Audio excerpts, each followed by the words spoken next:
बहुत बढ़िया बोलेंगे, आप ही हैं। हाँ, हमें अपनी ही बात है।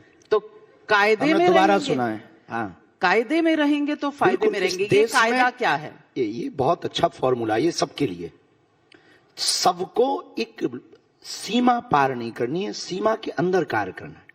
कायदे का मतलब ये है कि आप रोडों पर नमाज क्यों पढ़ेंगे जब ऑलरेडी मस्जिदें हैं? हम हनुमान चालीसा पढ़ते हैं तो कई लोग कई बार कहते वाह बताओ इनको जेल डाल दो। रामचरितमानस को क्यों जलाएंगे? गौ माता को क्यों काटेंगे? पालघर के संतों की निर्मम हत्या क्यों करेंगे? भारत तेरे टुकड़े होंगे ये बार बार नारे क्यों देंगे? गजवाए हिंद की सोच क्यों रखेंगे? ये भारत राम का है, अकबर का नहीं या बाबर का नहीं, ये रघुवर का देश है। तो रघुवर के देश में राम की चर्चा होगी और आप अगर इसके विपरीत बोलोगे तो स्वाभाविक रूप से आप सीमा पार कर रहे हो, तो या तो देशद्रोही कहलाओगे अथवा फिर आने वाले समय में हिंदू अपने हिसाब से उसका उपाय देखेंगे। कानून तो आपका इलाज करेगा ही ठीक से। इसीलिए हम बहुत विनम्रतापूर्वक उन्हें समझा रहे हैं, भैया कायदे में रहोगे तो फायदे में रहोगे। तो मैं पूछना चाह रही हूँ कि अगर हनुमान का नाम ले सकते हैं तो अल्लाह का नाम क्यों नहीं ले सकते? तो बोले, हमें क्या मतलब? नहीं दिक्कत है? नहीं, हमें उनसे क्या दिक्कत, हमें क्या लेना देना अल्लाह से? तो रोड पे अपने बजरंग बली के ही तो इतने नाम है कि हम अपने देवताओं के ले करके जो है थके जा रहे हैं। और हिंदुओं के पास में 33 कोटि देवता हैं, उनके ही नाम ले करके वो थक जाएंगे। जरूरत पड़े तो हमें बता देना, हमें कहा एक्स्ट्रा और बना देंगे, पर उनके की लेने की क्या जरूरत है? सबको अधिकार है अपने अपने पूर्वजों को मानने का, सबको अधिकार है अपने अपने धर्म को मानने का, सबको अधिकार है अपने अपने मजहब को मानने का। हम तो यही कहेंगे भैया अपनी अपनी पूजा करो, अपना पाठ करो, अपना जप करो, पर इसका मतलब ये नहीं है कि आप दूसरे के भगवान को नीचा दिखाओ। हमने कभी नहीं कहा और हम कभी कह भी नहीं सकते। क्यों? क्योंकि सबकी आस्था होती है, तो उनकी भी आस्था है, मुसलमानों की उनके भगवान में आस्था है, ईसाइयों की यीशु में आस्था है, उनको मानने दो। हाँ, लेकिन इसका मतलब ये नहीं कि आप ये नहीं कहोगे कि हम ही केवल उपासक हैं बाकी सब काफिर हैं। ये भी तो नहीं कहा जा सकता। वरना हम भी तो जवाब दे सकते। इसलिए हमें उनसे कोई दिक्कत नहीं है, वो हमें समझ नहीं पा रहे। हम आदमी बहुत ठीक हैं। आप आदमी बहुत ठीक हैं, ये तो आपके फॉलोअर्स जानते हैं। और आपके तो इतने फॉलोअर्स हैं, इतने भक्त हैं कि आदमी ठीक होंगे तभी आपके भक्त हैं। अब इसका निर्णय तो अभी समय पे है। जल्दबाजी में किसी को अपना बनाना हम बहुत अच्छा नहीं समझते। अभी हमें लगता है कि कुछ दिन ही बीते और इंतजार करना चाहिए कि हम आदमी ठीक हैं या नहीं। ये देश अपने आप निर्णय लेगा और हमें सही या गलत ठहरने के लिए देश की सेवा नहीं है, अपितु हमें जीते जी सनातन के लिए कार्य करके जाना है। यह हमारा ध्येय है।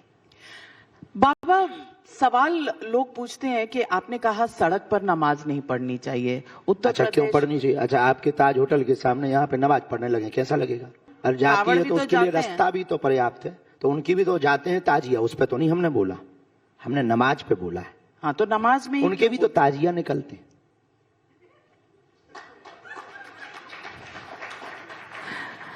अखिलेश जी ने कहा है कि उन्हें गौशाला से बदबू आती है, उसके लिए वो इत्र को बढ़ावा देते हैं। वो इत्र वाले लोग हैं। मैंने देखा है कुछ लोग सोशल मीडिया पर लिख रहे हैं कि ये क्या बात हुई। आप इस बयान, राजनेताओं पे कोई बयान नहीं देते। क्यों, डर गए? नहीं, डरते नहीं है। जरूरी नहीं कि हर विषय पे बोला जाए। उनकी आपसी चलती रहती है नेताओं की, तो और नेता जवाब देने के लिए काफी है। लेकिन गौशाला में सचमुच बदबू रहती है। भगवान जाने कि किसकी कैसी नाक है, हमें तो नहीं आई। अपनी अपनी नाक का कमाल है। आप कभी हमारे साथ चलिए, हमें तो नहीं आती। आपको नहीं आती गौशाला में? हमें तो नहीं आती, हमारी नाक बहुत बढ़िया है। तो फिर आपको कभी इत्र की जरूरत नहीं पड़ती?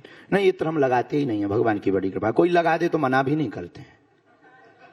इत्र लगाते नहीं, पर कोई लगा दे तो मना नहीं करते। पर गौशाला में हमें बदबू नहीं आती है। गौशाला में हमें अपने पुराने भारत की याद आती है। गौशाला में हमें गोविंद की याद आती है। गौशाला में हम जब जाते हैं तो हमें पता लगता है कि यही गौशाला है, ये वही गौएं हैं जिनके पीछे हमारे गोविंद भागे। गोविंद का मतलब भारत का अस्तित्व पीछे पीछे गया। गोविंद का मतलब भारत का आने वाला भविष्य पीछे पीछे गया। गोविंद का मतलब इस देश का प्रेम पीछे पीछे जिस गौ माता के पीछे दौड़ा हो, वहां हमें बदबू नहीं आती, वहां तो हमें सुगंध आती है। ये थोड़ी विचित्र बात नहीं है कि यादव जो कृष्ण जी के वंशज हैं उन्हें बदबू आती है गौशाला? हम कह नहीं सकते हैं, उनका निजी मामला है। कैसे? नहीं, उनका आप निजी तो बहुत मामला है। ज्ञानी हैं। नहीं, ज्ञानी इसका मतलब ये थोड़ी कि किसी की बात विषयों पर हर विषय पे बोला जाए। नेताओं के विषय से तो हम बहुत दूर हैं। क्यों नेताओं से आप नेता तो आप नहीं, रास्ते सबके अलग अलग होते हैं। अब हमारे साइकिल वाले को कहो कि पर्चा बना दे, वो थोड़ी बनाएगा। लेकिन किसी हाथी वाले को कहो भैया पर्चा बना दे, तो वो अपना उनका विषय, हमारा एक अलग, अपना अध्यात्म का अलग विषय। लेकिन बीजेपी वालों के साथ तो आपके बहुत अच्छी हमारी सबसे बनती है, हमारी तो कांग्रेस में कमलनाथ जी से भी बनती है। उनकी कांग्रेस में बनती है? अब उनकी नहीं बनती है, उनका विषय, लेकिन हमारी तो कमलनाथ जी से भी बनती, दिग्विजय सिंह जी से भी बनती, उनसे भी खूब बातें होती। उनके घर भी हम जाते, कमलनाथ जी की यहाँ कथा भी सुनाने गए, और सपा के भी 2-3 विधायक जुड़े हैं, वो भी धाम आते। तो हम किसी पार्टी के नहीं है, हमारी ऑलरेडी खुद की पार्टी है बजरंगबली की। अच्छा, हाँ, खुद की बजरंगबली की पार्टी? हाँ, बजरंगबली ऑलरेडी चल रही सदियों से, जो राम का नहीं वो किसी काम का नहीं, निशान मुकद्दर है, वोट फॉर यू।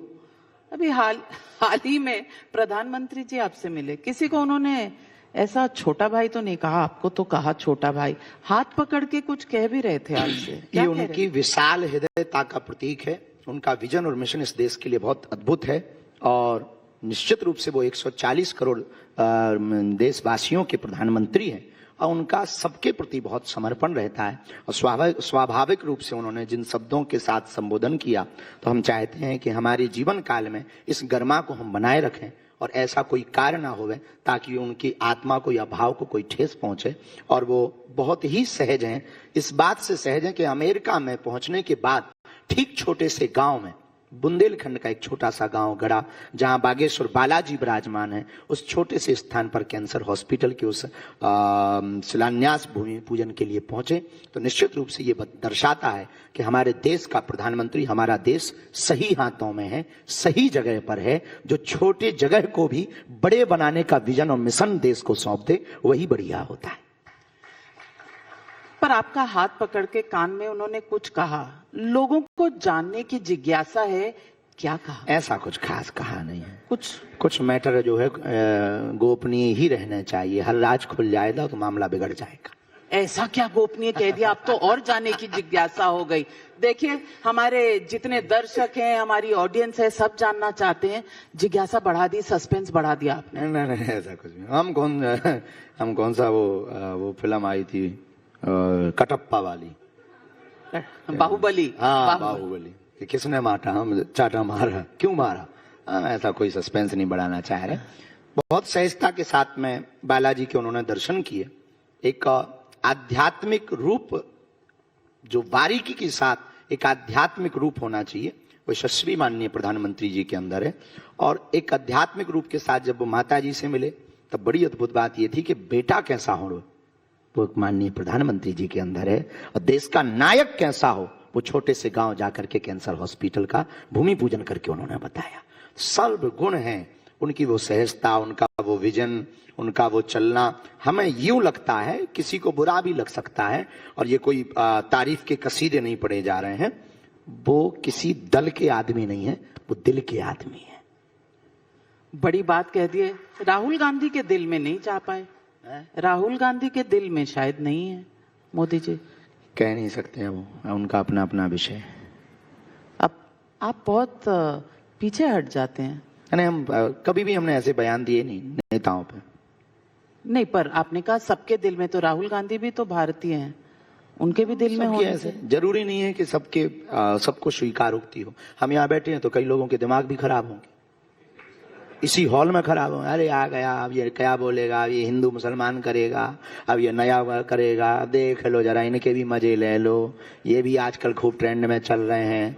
तो कई लोगों के ऐसे सांप लौट रहे हैं, कई लोग इसीलिए इसी चक्कर में वो हंस भी नहीं पा रहे हैं। कब पूरा निकले सेशन, कब जावे। कुछ तो ताली तब बजाएंगे जब कोई नया आएगा। तो जरूरी थोड़ी कि सब स्वीकार करें, पर जो स्वीकार कर रहे हैं हमें उन्हें देखना है। इन जो नहीं स्वीकार कर रहे उनके चक्कर में कम से कम जो स्वीकार कर रहे उन्हें तो ना भूल जाएं। आप डरते नहीं हैं, निडर हैं। नहीं, इतने ज्यादा भी निडर नहीं कि आप शेर के पिंजरा में फेंक दो। निडर हैं, पर इतने निडर नहीं है कि अब आप लोग मिसाइल में लगा दो कि जा पाकिस्तान बॉर्डर पे खड़ा हो जा। तो थोड़ा विचार करना पड़ेगा। हाँ, ये है बेबाक है। बेबाक का मतलब हमारे यहाँ कोई कमी नहीं है और कोई अवगुण नहीं है, जो है वो सामने भी है, अंदर जो है वो बाहर है। तो इसलिए हम निडर हैं और हमें लगता है हनुमान जी का भक्त ऐसा ही होना चाहिए, क्योंकि ना किसी से लेना है, उधो का लेना नहीं, माधो का देना नहीं, तो डरना किस बात का। बिल्कुल। और बजरंगबली का जो भक्त